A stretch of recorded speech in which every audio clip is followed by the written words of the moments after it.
Ya, begini, ya betul ya. Jadi kurban itu seperti yang kami jelaskan tadi, ada yang wajib, ada yang sunnah.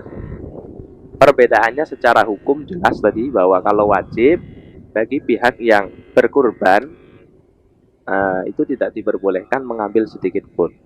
Kalau untuk yang sunnah ini boleh mengambil, bahkan yang wajib diberikan, yang disedekahkan hanya beberapa beberapa persennya saja ya. Yang penting nominal berat daging yang bisa dihargai kecil sekali. Nah, perbedaannya mengenai apa namanya pembeda, bagaimana kita membedakan mana yang sunnah mana yang wajib, ini bisa dilihat dari siwotnya. Jadi artinya pelafalan. Jadi misalkan kalau orang itu punya nazar, nanti besok 3 tahun lagi usaha saya sukses, saya akan bernadar kurban. Nah ini sudah menjadi wajib. Jadi orang itu bernadar akan mengeluarkan kurban, itu menjadikan hewan kurbannya merupakan hal yang wajib. Nah sedangkan kalau tidak demikian, kalau tidak dinadari, seperti yang kita jumpai di banyak masyarakat kan kadang-kadang nggak ada, tidak didahului nadar, ini menjadi kurban yang sunnah.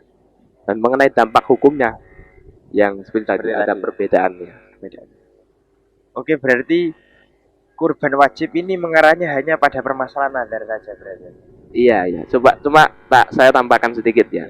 Ini yang juga kadang-kadang terdapat polemik atau perbedaan pendapat di masyarakat kita, dan saya memaklumi wajar karena memang secara kajian fikih juga ada diskusi di sana dari para ulama. Itu biasanya begini, Pak.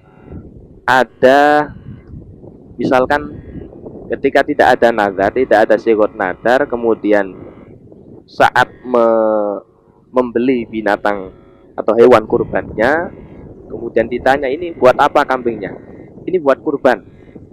Nah penentuan hewan kurban yang demikian takyin istilahnya ya, mengatakan hadhihi udhiyati, ini adalah kurbanku, kambing ini mau saya kurbankan nanti besok.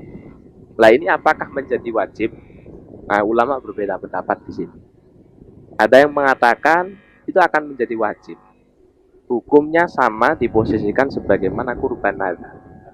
Karena dengan kesanggupan ini adalah kurban wajib, kurbanku berarti ini kambing akan saya jadikan kurban. Ini berarti artinya dia sudah menyanggupi, sudah ada iltizam.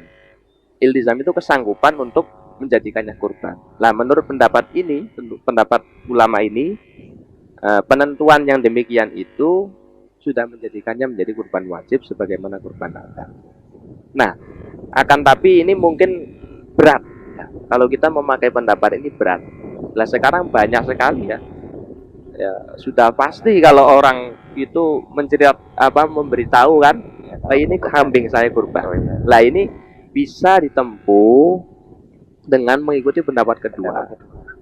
Pendapat ya masih madhab syafi'i juga. Di antaranya Al Habib Bakusher ya, Sahibul Qolaid yang punya kitab Qolaidul Qoroid, itu beliau mengatakan dilihat ya, orang yang mengatakan ini kambing untuk dibuat kurban besok, ini dilihat niatnya.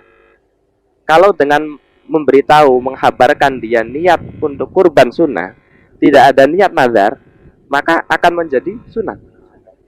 Kecuali kalau dia mengatakan ini tujuannya adalah untuk tujuan nazar, nah ini baru bisa wajib.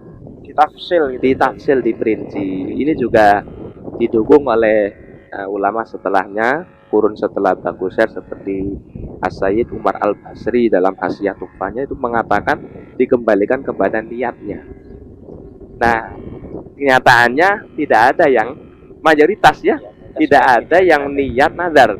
Nah, ini bisa ditempuh mengikuti pendapat kedua ini, dan saya harap perbedaan ini tidak menjadi hal yang mengacaukan atau apa istilahnya mengurangi kerukunan kedamaian. Misalkan yang satu mengikuti ulama ini menyalahkan yang lain, ini tidak kami harapkan. Jadi artinya masalah khilafiyah, masalah yang masih terjadi perbedaan pendapat ini diharap saling menghormati ya, karena masing-masing punya dalilnya.